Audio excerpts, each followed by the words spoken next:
RERA, rekonstruksi dan rasionalisasi, upaya penataan angkatan bersenjata.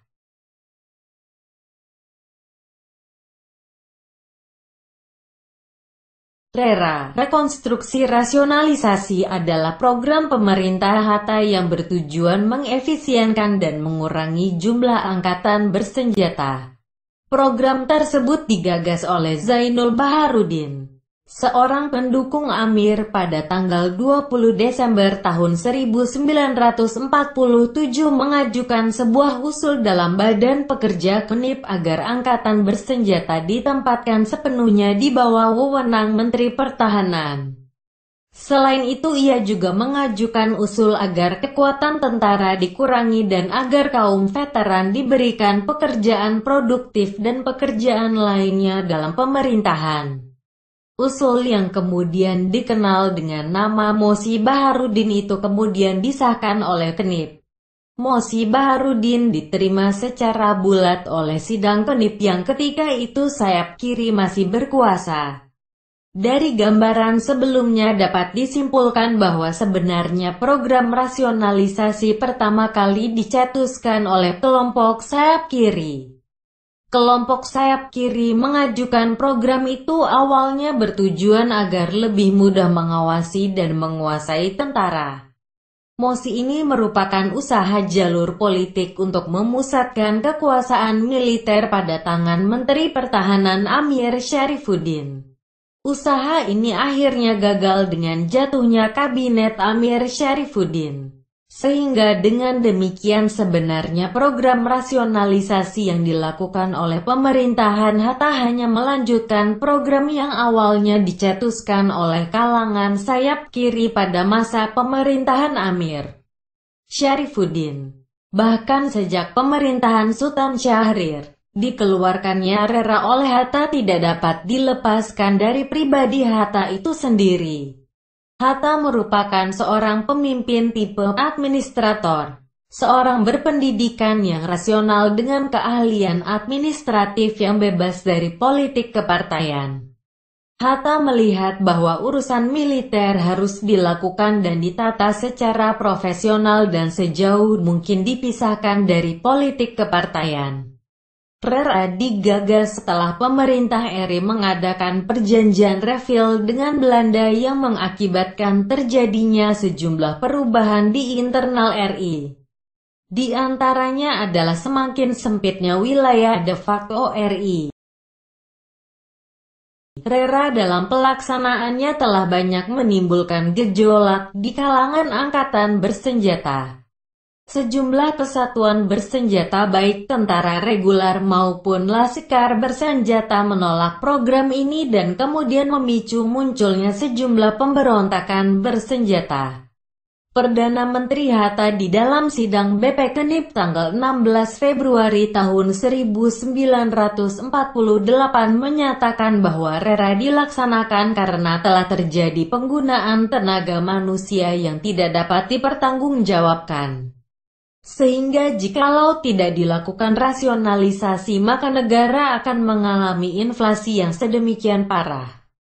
Untuk setiap orang yang terkena rasionalisasi harus mendapatkan lapangan kerja yang baru untuk mendapatkan penghidupan yang layak.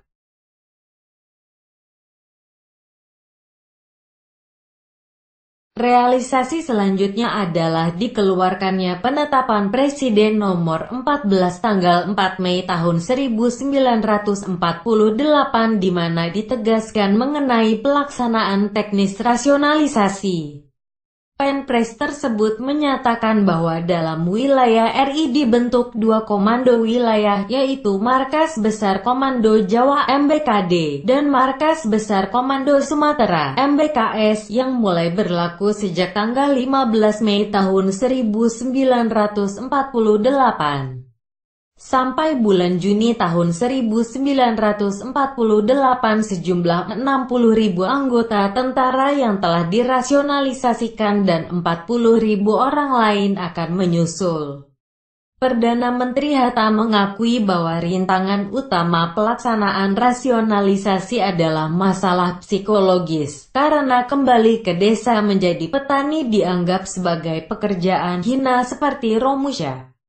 Pelaksanaan program RERA tersebut kemudian ditindaklanjuti dengan menugaskan pasukan Siliwangi untuk melucuti senjata-senjata dari tentara atau milisi yang terkena rasionalisasi di Jawa Tengah dan Jawa Timur seiring dengan politik hijrah divisi Siliwangi.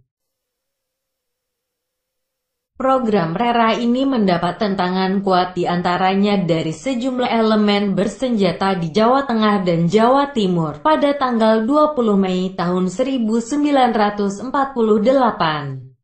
Digelar suatu pertunjukan militer besar-besaran di Solo oleh sejumlah batalion bersenjata berat dari Pemuda Sosialis Indonesia (Pesindo) dan Tentara Laut Republik Indonesia (TLRI). Demonstrasi diakhiri dengan tuntutan agar pemerintah membatalkan pelaksanaan reorganisasi.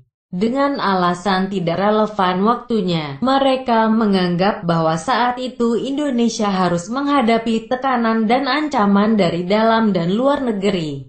Latar belakang RERA: bermunculannya sejumlah laskar bersenjata semenjak awal revolusi. Laskar-laskar ini seringkali sulit dikendalikan oleh pemerintah pusat dan memiliki kepentingannya sendiri-sendiri. Setiap laskar juga memiliki afiliasi politik dengan partai politik atau kekuatan politik yang berbeda-beda. Adanya kelangkaan senjata yang seringkali berujung kepada perebutan persenjataan antara tentara Republik yang resmi dengan sejumlah laskar bersenjata. Perjanjian Renville yang mengakibatkan wilayah de facto RI menjadi sedemikian sempit. Hal ini berdampak pada makin terbatasnya keuangan dan penerimaan negara di bidang keuangan. Seiring dengan pelaksanaan Perjanjian Renville, Jenderal Sudirman menjalankan politik hijrah. Akibatnya ribuan TNI dari divisi Siliwangi harus pindah dari Jawa Barat ke wilayah RI di Solo dan Yogyakarta. Hal ini berakibat terjadinya pemusatan penduduk dalam jumlah besar di wilayah yang relatif sempit. Kondisi ini juga mengakibatkan terjadinya inflasi keuangan. Hatta menghendaki adanya tentara profesional, sedangkan persoalan politik hendaknya diserahkan kepada negara atau pemerintah.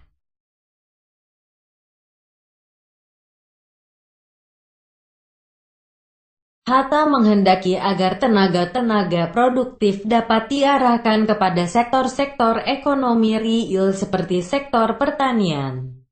Sektor pertanian termasuk sektor yang terbengkalai semenjak berlangsungnya perang. Pada awal revolusi banyak petani yang kemudian meninggalkan profesinya dengan menjadi tentara atau laskar bersenjata. Kondisi tersebut mengakibatkan sektor pertanian mengalami kemerosotan dan mengakibatkan kelangkaan pangan. Pengalaman agresi militer pertama Belanda menunjukkan bahwa jumlah tentara yang banyak tetapi tidak terlatih dan tidak berdisiplin hanya akan menimbulkan kerugian secara militer.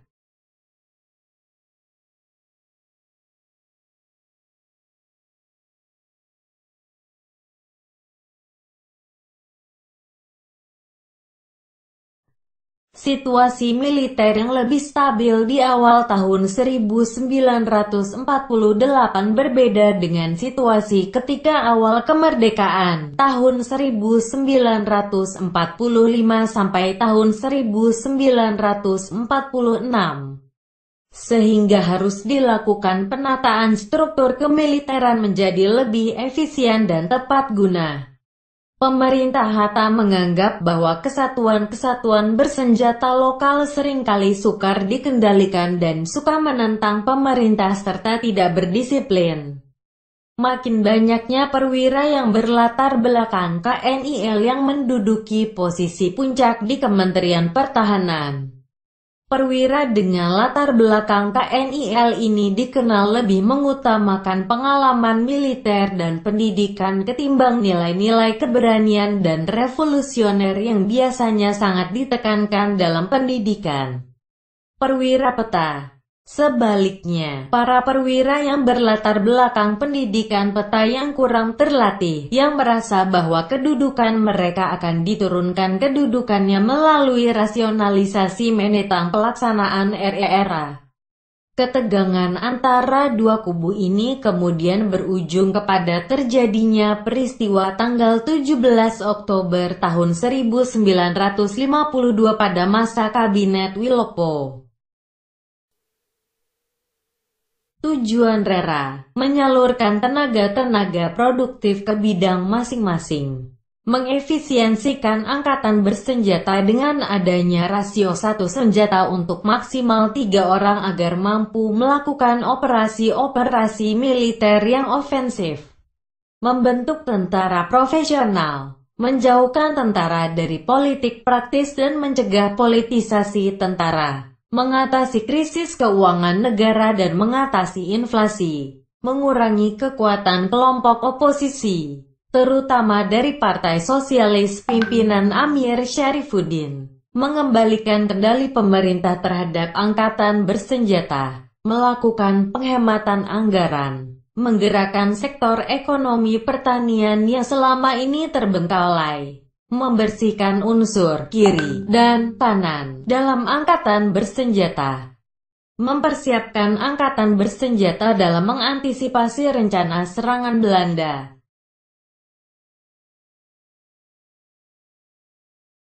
Ketentuan RERA. Dalam tahap pertama, 160.000 orang dari kalangan anggota angkatan perang akan didemobilisasikan dan akan terbentuk angkatan perang reguler yang tetap sejumlah 57.000 orang pasukan. Tenaga-tenaga yang terkena rasionalisasi akan dijamin dan akan disalurkan oleh Kementerian Pembangunan dan Pemuda. Orang-orang yang sebelum menjadi tentara dikembalikan kepada profesinya semula seperti guru, petani dan pamong praja. Mengembalikan 100.000 orang kembali ke dalam masyarakat desa untuk menggarap sektor pertanian. Prinsip pertahanan rakyat tetap dijalankan. Tetapi pertahanan rakyat ini tidak menarik orang dari sumber-sumber kerjanya yang berakibat memperkecil tenaga produksi. Dibentuk suatu jaringan luas untuk laskar teritorial yang terdiri dari petani setempat yang diharapkan menyediakan sebagian waktunya untuk latihan kemiliteran. RERA pertama kali diberlakukan pada kesatuan-kesatuan yang dinilai memiliki disiplin yang rendah seperti Batalion Marzuki dan pasukan BPRI di Solo. Baru kemudian dilakukan terhadap kesatuan-kesatuan yang lebih besar seperti Divisi 4 dan kesatuan-kesatuan lainnya. Divisi 4 akhirnya dihapuskan dan diganti namanya menjadi Komando Pertempuran Panembahan Senopati dengan Panglima Komando Kolonel Sutarto. Panembahan Senopati merupakan pasukan yang banyak dipengaruhi oleh tokoh-tokoh FDR. Program rasionalisasi juga diperluas hingga lingkungan administrasi pemerintahan. Karesidenan di Sumatera diorganisir menjadi 3 provinsi. Setiap provinsi akan mempunyai hak otonom yang mempunyai kekuasaan yang nyata atas karesidenan yang menjadi unsur pokoknya.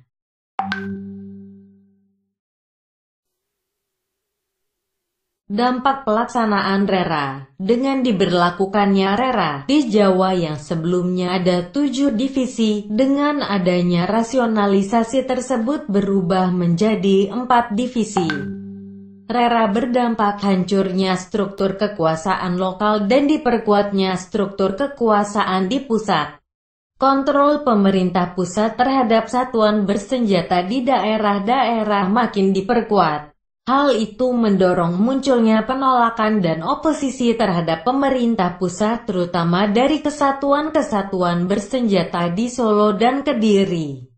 Dibubarkannya sejumlah elemen-elemen bersenjata dan laskar-laskar, baik yang berafiliasi ke sayap kiri seperti TLRI, Tentara Laut Republik Indonesia, dan TNI Masyarakat maupun yang berafiliasi ke sayap kanan seperti Hizbullah dan Sabilillah. Pelaksanaan RERA mengakibatkan terjadinya pergeseran kepemimpinan sejumlah komandan kesatuan bersenjata. Perwira-perwira yang populis kemudian digantikan kedudukannya dengan perwira-perwira yang profesional. Akhirnya pada bulan Mei tahun 1948 suatu demonstrasi militer untuk menentang rencana rasionalisasi dan reorganisasi tentara diadakan oleh para laskar dan pasukan Senopati di Solo. Rasionalisasi juga mengakibatkan sejumlah pejabat Kementerian Pertahanan pada masa Amir Syarifuddin dibebaskan dari jabatannya, antara lain Sekjen Kementerian Pertahanan Sukono Jojo Pratikno, yang merupakan bekas Ketua Pepolit, Atmaji, Direktur Jenderal Urusan Laut, serta para pejabat lainnya yang beraliran komunis di Kementerian Pertahanan. Pada tanggal 29 Mei tahun 1948, Gubernur Militer Daerah Militer Surakarta di bawah pimpinan Wikana yang komunis dibubarkan, dan tugas-tugasnya kemudian diambil alih oleh Dewan Pertahanan Daerah Surakarta. RERA ditentang oleh kalangan sayap kiri karena program tersebut bertentangan dengan konsep tentara menurut kalangan sayap kiri. Mereka beranggapan bahwa tentara haruslah memiliki tujuan politik dan melakukan kegiatan politik. Sebelum RERA, kalangan sayap kiri mengklaim telah menguasai sekitar 35% tentara dan bahkan pada beberapa kesatuan merupakan kelompok yang dominan.